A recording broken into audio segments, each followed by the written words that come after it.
پھر آنکھ کھل جاتی ہے۔ اس خواب کا پہلا حصہ حقیقت بن کر میرے سامنے آ چکا تھا۔ حضور صلی اللہ علیہ وسلم کے اس ارشاد پر میرا ایمان پختہ تر ہو گیا کہ جب تم کسی کام کا ارادہ کرو تو پہلے استخارہ کر لیا کرو۔ ایک عجیب سا جوش ایمانی رگوں پہ میں دوڑتے محسوس کیا۔ بے ساختہ ترکی زبان میں بلند آواز سے پکار اٹھا، اے اللہ، میں تیری ہستی پر ایمان رکھتا ہوں۔ تو حافظ ہے، قادر ہے، رزاق ہے، سمیع و بصیر ہے، موت بھی تیرے ہاتھ میں ہے اور زندگی بھی۔ کیمنس جاہل، غافل اور ظالم ہے، میں تیری ہی مقتدر ذات پر تکیہ کرتا ہوں اور تجھی سے مدد مانگتا ہوں۔ میری اس حمد و ثنا سے متاثر ہو کر قاری مسعود حجرے سے نکل آئے اور بولے، مسافر لڑکے تم کہاں جانا چاہتے ہو؟ کرخی، میں نے جواب دیا، پرمٹ ہے۔ وہ کیا شے ہے؟ پرمٹ اجازت نامے کو کہتے ہیں جو ملٹری سویٹ کا کمانڈر جاری کرتا ہے۔ تو پھر آپ انتظام کر دیں۔ پیسہ ہے؟ میں نے 5 روبل کے 5 نوٹ نکال کر پیش کر دیے۔ قاری مسعود بہت خوش ہوئے پوچھا، کچھ اپنے لیے بھی رکھا ہے؟ خدا کا دیا بہت کچھ ہے، میں نے جواب دیا۔ میں نے کرشی میں کچھ کپڑا خریدا تھا جسے تنویر بیگ نے شہر سبز میں خاصے منافع پر بیچ دیا تھا اور رقم روانگی کے وقت میرے حوالے کر دی تھی۔ اس میں سے آدھی رقم میں نے نکالی اور قاری مسعود کی خدمت میں پیش کی۔ یہ رقم آپ اپنی ضرورت پر صرف کیجیے، میں نے کہا۔ کیا خبر مجھ سے یوں ہی ضائع ہو جائے؟ قاری کو ایک خوشگوار حیرت نے آ لیا، کہنے لگے، اے دیوانے والا، کرخی میں تمہیں پیسے کی بہت ضرورت پڑے گی۔ اس علاقے کے لوگ نہ تو نمگانیوں کی طرف فیاض ہیں نہ رحم دل۔ پھر انہوں نے پوچھا، کیا تم اعظم خان نمگانی ہو؟ جی ہاں، میں نے کہا۔ پھر قاری نے اپنا تعارف کرایا۔ میں مسکرا دی اور بولا، میں نے آپ کو دیکھتے ہی پہچان لیا تھا۔ 2 فرغانی نوجوانوں نے مجھے بتایا تھا کہ آپ یہاں امام جعفر میں رہتے ہیں۔ قاری بھی جواب میں مسکرا دیے۔ پھر وہ ماضی کی خاکستر میں دبی ہوئی یادوں کی چنگاریاں کریدنے لگے۔ ثابت خان تورا داملہ کے انتقال پر فرغانہ ترکستان کے بڑے بڑے علماء نمگان آئے تھے اور ہمارے باغیچے میں ٹھہرے تھے۔ قاری مسعود اس موقع پر آئے تھے اور اس محفل میں شریک ہوئے۔ دیر تک اس محفل کی باتیں سناتے اور ہچکیاں لے لے کر روتے رہے۔ پھر موضوع سخن بدلا، کہنے لگے، میں یہاں تقریباً 1.5 سال سے مقیم ہوں۔ تم نے ظہر کے وقت جو قرات کی، اس پر میرے دل پر بڑی رقت طاری ہوئی، اور جب تم نے دوسرا رکوع شروع کرتے وقت بڑے پردرد لہجے میں اصبر لحکم ربک ولا تطع منہم آثما او کفورا کی تکرار کی تو میری نگاہ میں ترکستان کے ان بے بدل فرزندوں، مقدس بزرگوں اور مایہ ناز متبحر علماء کی صورتیں گھوم گئی جنہوں نے اس ارشاد خداوندی پر عمل کر دکھایا۔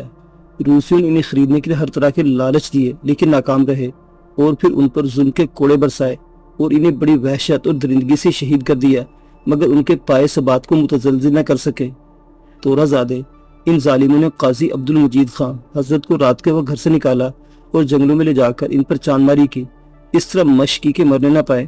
جب وہ زخموں سے چور ہو کر نیمجا ہو گئے تو ان کے زخموں پر چونا ملا اور پھر گڑے میں پھینک کر اوپر سے گرم گرم راکھ ڈالی اور کہا، اب بھی ہمارا کہا مان لو تو ہم تمہیں چھوڑ دیں گے۔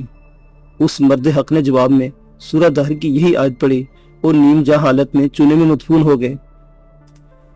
محی الدین حضرت کو لے جا کر کہا گیا، اگر تم لینن کو محمد صلی اللہ علیہ وسلم کا نعوذ باللہ ہم اثر تسلیم کر لو اور اپنے عوام کو اس کی تلقین کرو تو تمہیں، تمہاری اولاد، تمہارے احباب اور اعزاء سب کو قانون سے بالا قرار دے دیا جائے گا۔ ان سے خواہ کیسا ہی جرم سرزد کیوں نہ ہو، کبھی کوئی گرفت نہ ہوگی۔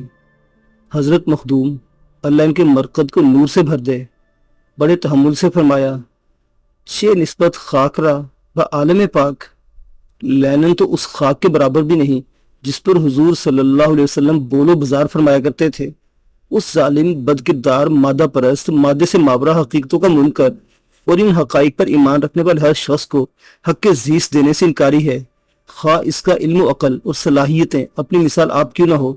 اس کے برعکس حضور صلی اللہ علیہ وسلم انسانیت کے محسن اور انسان کامل ہے، مادے سے ماورا حقیقتوں کو اپنی آنکھوں سے دیکھنے اور ان کی طرف دعوت دینے والی ہستی، ظلم و ستم کے چنگل میں گرفتار نوع انسانی کی آزادی دہندہ۔ اس جواب پر کیمونس بھن آ گئے، انہیں ایک بلند مقام پر کھڑا کر دیے گئے۔ فائرنگ سکواڈ کے 5 گروپ بنا دیے گئے۔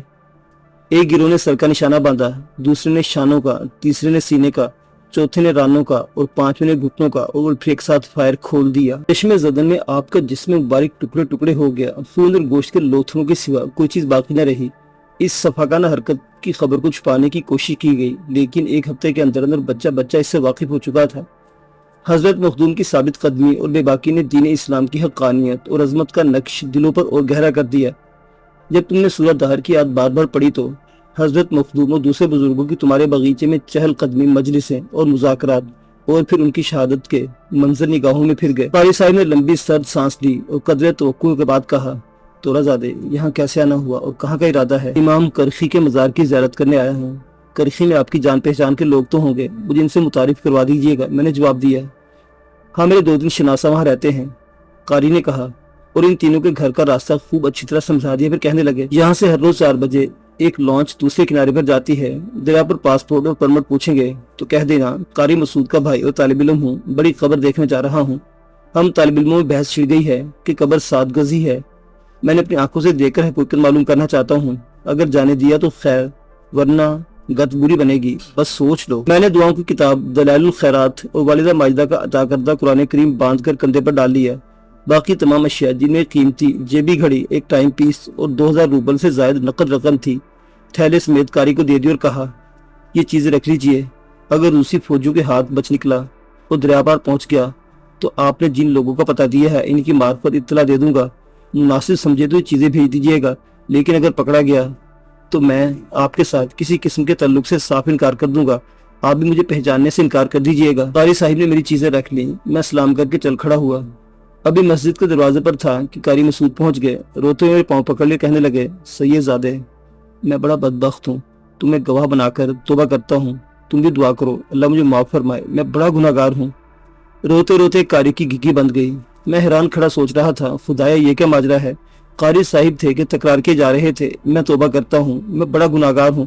آخر میں نے انہیں تسلی دی کہ اللہ بخشن ہار ہے، غفور الرحیم ہے، وہ آپ کی توبہ قبول کرے گا، اور پھر سلام کیا اور مسجد سے نکل آیا۔ بعد میں پتہ چلا قاری مسعود کا مطلب کیا تھا، وہ کمیونسٹوں کے ہتھے چڑھ گیا تھا اور اپنی چمڑی بچانے کے لیے خفیہ پولیس میں شامل ہو چکا تھا۔ گھاٹ زیادہ دور نہ تھا، لانچ تیار کھڑی تھی، میں کونے میں بیٹھ گیا۔ دریا کے پار ترکستان کا علاقہ شروع ہو جاتا ہے جس کی سرحدیں افغانستان سے ملتی ہیں۔ کرخی ترکمانستان کا بڑا قدیم شہر ہے۔ مشہور محدث اور فقیہ حضرت امام معروف کرخی کا مدفن اور انہی کے نام سے منسوب ہے، خاصا بڑا شہر ہے۔ لانچ نے بھی آدھا سفر ہی طے کیا تھا کہ ایک مسلح فوجی نے پاسپورٹ دیکھنے شروع کیے۔ آخر میرے پاس آیا اور پاسپورٹ طلب کیا۔ میں ملکی ہوں، میں نے جواب دیا۔ اچھا تو پرمٹ دکھاؤ۔ فوجی نے تحکمانہ انداز میں کہا، میں امام کرخی کے مزار کی زیارت کرنے جا رہا ہوں، واپس آ جاؤں گا۔ میں نے جواب دیا۔ فوجی مشتعل ہو گئے اور ظالم نے پورے زور سے ایک تھپڑ منہ پر دے مارا۔ میرے قدم لڑکھڑا گئے، دنیا گھومتی نظر آئی اور میں دھڑام سے دریا میں جا گرا۔ خوش قسمتی سے مجھے تیرنا آتا تھا اور سانس روک کر پانی کے اندر دیر تک رہ سکتا ہوں۔ میں نے فوراً سانس روکا اور ایک لمبا غوطہ مارا۔ مان سطح آپ پر تڑ تڑ کی آواز بلند ہوئی۔ فوجی نے پستول سے پے در پہ کئی فائر کیے، لیکن میں جنوب کی طرف خاصی دور نکل گیا تھا۔ 20-25 منٹ تک تو پورے ہوش و حواس سے پانی کے اندر ہی اندر بہتا چلا گیا۔ سانس پھولنے لگتی تو سطح آپ پر آ جاتا۔ ایک بار مڑ کر دیکھا، لانچ خاصی دور رہ گئی ہے اور دوسرے کنارے پر پہنچنا چاہتی ہے۔ دریا کا پانی ٹھنڈا یخ تھا، دیر تک پانی میں رہنے سے جسم سن ہوا جاتا تھا، طاقت ختم ہوتی جا رہی تھی۔ آخر کار میرے ہوش و حواس جواب دے گئے۔ ہوش آیا تو دریا کے کنارے سرکنڈوں میں پھنسا ہوا پایا۔ قرآن مجید اور دلائل الخیرات پٹکے میں بدستور بندھے ہوئے تھے۔ ہاتھ پاؤں میں ذرا بھی سکت نہ رہی تھی۔ خاصی دیر تک یوں ہی پڑا، پھر آہستہ آہستہ سرکنڈے پکڑ کر رینگتا ہوا باہر نکلا۔ ہاتھ پاؤں چھل گئے، غروب آفتاب کے قریب خشکی پر پہنچا۔ اٹھنے کی کوشش کی تو ٹانگیں جواب دے گئی۔ آخر لیٹے لیٹے دیر تک ہاتھ پاؤں ہلاتا گھسٹتا ہوا ایک کھلی جگہ پہنچا۔ ہاتھ پاؤں ہلانے سے دوران خون تیز ہوا، جس میں گرمی پیدا ہوئی اور پاؤں پر کھڑا ہونے کے قابل ہو گیا۔ دوبارہ زندگی اور قوت ملنے پر بے اختیار سجدے میں گر پڑا۔ دیر تک اپنے آقا و مولا کا شکر ادا کرتا رہا۔ 15-20 منٹ کے بعد سر اٹھایا تو پوری قوت اوڑھ کر آئی۔ یوں معلوم ہوتا تھا جیسے حادثہ مجھ پر نہیں گزرا۔ چاندنی رات تھی، دور دور تک سنسان جنگل پھیلا ہوا تھا۔ کرخی شاید کئی میل دور شمال میں رہ گیا تھا۔ دریا کے کنارے دور تک سرکنڈے سر اٹھائے کھڑے تھے۔ ہوا چلنے لگی تھی، جس پر گیلے کپڑے تھے کپ کپی سی طاری ہو گئی۔ ہوا سے بچنے کے لیے سرکنڈوں میں پناہ لی۔ ایک کھلی جگہ سرکنڈوں کے پتوں کا ڈھیر سے لگا ہوا تھا، گویا قدرت نے میرے لیے بستر بچھا رکھا تھا۔ اس پر رات بھر خوب مزے سے سوتا رہا۔ اللہ صبح آنکھ کھلی، اذان کہی اور نماز پڑھی۔ سورج طلوع ہوا تو سرکنڈوں سے باہر نکلا اور دریا کا نظارہ کرتا ہوا چل کھڑا ہوا۔ کوئی 2 فرلانگ فاصلہ طے کیا تھا کہ ایک گھنا جنگل آ گیا۔ اندر داخل ہوا تو قدرت خداوند نظر آئی۔ جنگلی درختوں میں شہتوت کے درخت بھی تھے، جن پر سفید، لال، پیلے اور سیاہ پکے ہوئے توت لدے ہوئے تھے۔ اللہ تعالیٰ کی حمد و ثنا زبان پر جاری ہو گئی۔ اپنے اللہ کی رزاقی اور شان کریمی پر ایمان اور مضبوط ہو گیا۔ شکم سیر ہو کر کھائے، پیٹ بھر کر جنگل سے نکلا۔ دور شہر نظر آ رہا تھا، اس طرف چل کھڑا ہوا۔ زوال آفتاب سے کچھ پہلے شہر کے مضافات میں پہنچ گیا، تھک کر چور ہو گیا تھا۔ ایک درخت کے سائے میں سستانے کے لیٹا تو نیند نے آ لیا۔ کافی دیر تک سوتا رہا، اچانک شور و غل سے آنکھ کھل گئی۔ کیا دیکھتا ہوں 5 کبھی ہیکل آدمی کھڑے زور زور سے باتیں کر رہے ہیں۔ ہیبت ناک چہرے، بڑی بڑی مونچھوں سے اور بھی خوفناک ہو گئے تھے۔ قد کاٹ اور وضع قدا سے صاف نظر آتا تھا کہ وہ ترک نہیں۔ یہ لوگ میرے بارے میں ہی باتیں کر رہے تھے۔ آخر طے کیا کہ اس لڑکے کو ڈیرے پر لے جائیں۔ میری طرف متوجہ ہوئے۔ ایک شخص نے فارسی میں تابڑ توڑ سوال کر دیے، تو کیس تھی؟ از کجا آمدی؟ چه ارادہ داری؟ تو کون ہے؟ کہاں سے آیا ہے؟ کہاں کا ارادہ ہے؟ میں نے ہاتھ کے اشارے سے کہا، میں تیری بات نہیں سمجھتا۔ وہ مجھے اپنے ساتھ ڈیرے پر لے گئے۔ یہ ایک بہت بڑی سرائے تھی۔ ہم ایک بڑے ہال میں داخل ہوئے۔ وہاں ایسے ہی 7 خوفناک انسانی دیو اور موجود تھے۔ ہال کے کونے میں مرغا شوربہ پک رہا تھا۔ خوشبو سارے ہال میں پھیلی ہوئی تھی۔ ان لوگوں نے مجھے چارپائی پر بٹھایا اور خود باتیں کرنے لگے۔ باتیں میرے ہی متعلق تھیں۔ جو لوگ مجھے لائے تھے انہوں نے رپورٹ پیش کی۔ 7 آدمی اس دوران مجھے گھور گھور کر دیکھتے رہے۔ کچھ دیر بعد کھانا آ گیا، سب بیٹھ کر کھایا اور مجھے بھی اپنے ساتھ شریک کیا۔ کھانا کھا چکے تو پھر میرے متعلق بحث چھڑ گئی۔ ایک شخص نے میرے کندھے پر بندھی ہوئی پوٹلی کھولی۔ 2 کتابیں دیکھ کر حیران رہ گئے۔ یہ کیا ہے؟ ایک نے ترجمان کے ذریعے مجھ سے پوچھا، دلائل الخیرات اور قرآن شریف۔ میں نے جواب دیا۔ یہ گیلی کیوں ہے؟ ایک نے سوال کیا۔ میں دریا میں گر پڑا تھا، بڑی مشکل سے بچا۔ میں نے کہا، اچھا پہلے قرآن مجید دھوپ میں خشک کر لو، پھر بات کریں گے۔ ایک شخص نے جو دوسروں سے زیادہ شفیق اور نرم دل تھا مجھ سے کہا۔ میں اس رہ کے کونے میں جہاں دھوپ آ رہی تھی جا بیٹھا اور قرآن مجید کے اوراق کھول کھول کر سکھانے لگا۔ ان لوگوں کا شور اور بلند ہو گیا۔ تھوڑی دیر بعد وہی شفیق اور نرم شخص میرے پاس آیا اور فارسی میں اشارہ کرتے ہوئے کہا، لڑکے تم جا سکتے ہو مگر جلدی کرو، یہاں ایک لمحہ بھی نہ ٹھہر، بس بھاگ جاؤ۔ قسمت اچھی تھی کہ بچ گئے۔ پھر ہاتھوں کو نچاتے انگلیوں سے اشارہ کرتے ہوئے فارسی میں کہا، جہاں تم سو رہے تھے وہاں سے تھوڑے ہی فاصلے پر گتا گول والی جامع ہے، وہاں ڈیرا ڈال دو۔ میں فوراً کھڑا ہوا اور اس رائے سے نکل کر جنگل کی طرف روانہ ہو گیا۔ بعد ازاں جب کرخی میں 2.5 ماہ ٹھہرنے کا موقع ملا تو پتہ چلا یہ لوگ افغان تھے اور مزار شریف کے گورنر کے آدمی تھے۔ سوویت روس کے خفیہ محکمے کے عملے میں شامل تھے۔ افغانستان کی طرف ہجرت کرنے والے مسلمانوں کو پکڑنے ان کا کام تھا۔ قاری مسعود جنہوں نے میرے سامنے توبہ کی تھی اسی محکمے سے منسلک تھے۔ اللہ تعالیٰ نے مجھے ان جاسوسوں کے دل میں رحم ڈال دیا اور میں بچ نکلا، ورنہ نہ جانے کتنے لوگوں کو پکڑ پکڑ کر سوویت حکومت کے حوالے کر چکے تھے۔